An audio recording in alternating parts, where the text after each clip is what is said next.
Namaskar. Welcome to the second episode of Dance Beyond Performance with me, Megha Subramanian.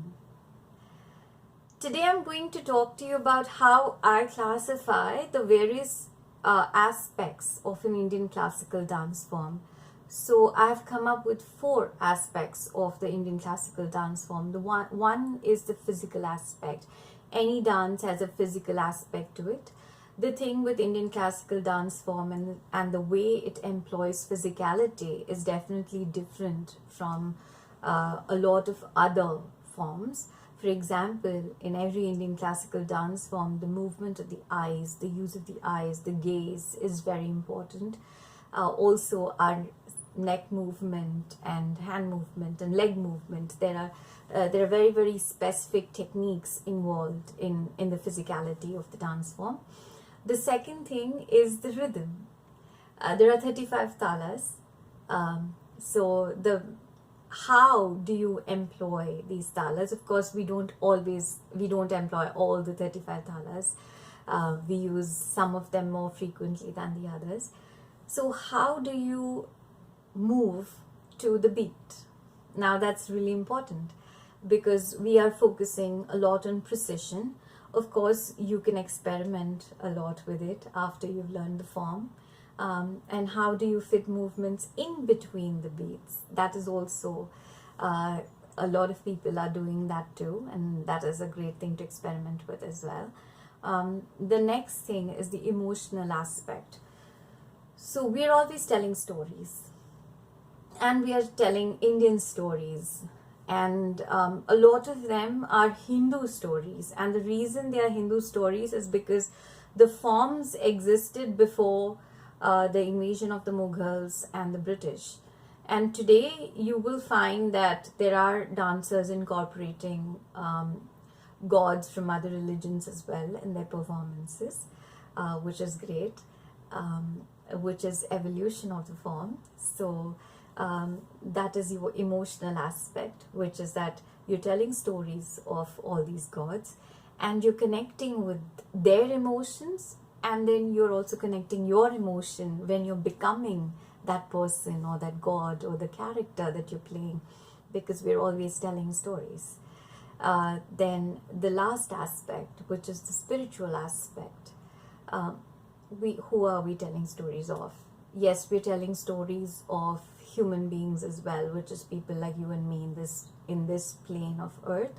We're also telling those stories, but we are focused a lot on telling stories of the divine forms that have existed in the earth plane in some form or the other. Why are we still doing that? And that is very different from a lot of other dance forms that you see around you, that we are invested in spirituality, in talking about gods. The reason I see that we are invested in talking about gods is just the whole Hindu philosophy, or even just Indian philosophy. The Indian subcontinent has this philosophy of connecting oneself with divinity. So whether you are pursuing divinity through singing, through playing instruments, through doing yoga, or through dance, or maybe you are a priest and you read the Vedas, or whatever way you choose to pursue divinity, we are always trying to be in touch with the divine. And I'll tell you a very, very interesting thing about talking about the gods. In my experience, you always you telling all these different stories of their struggle, what Rama went through, what Sita went through, what Hanuman did, and what Lakshmana did, or even you look at the Mahabharata, what Draupadi went through.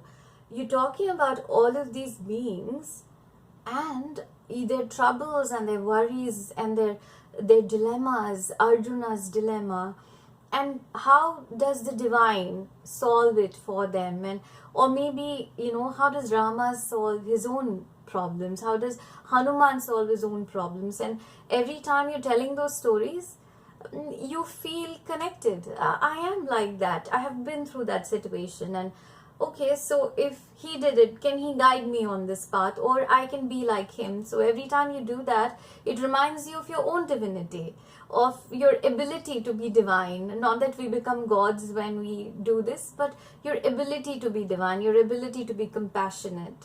So this fourth aspect, I think, is very, very important, and also the most difficult to get, because spirituality is a very personal journey. It's one's own connection with the divine that determines your spirituality. Or it may not be divine, you might call it anything else. You might be an atheist and be extremely divine in your actions and thoughts, and anything is possible. So therefore the fourth aspect is the most difficult, because it's one's personal journey, and therefore Indian classical dance forms are also very, very personal. It's a very personal expression. Yes, there is technique. Yes, there is rhythm. Yes, there is an emotional story. Everything exists, but at the end of the day, it's a very individual journey, because it's a spiritual journey.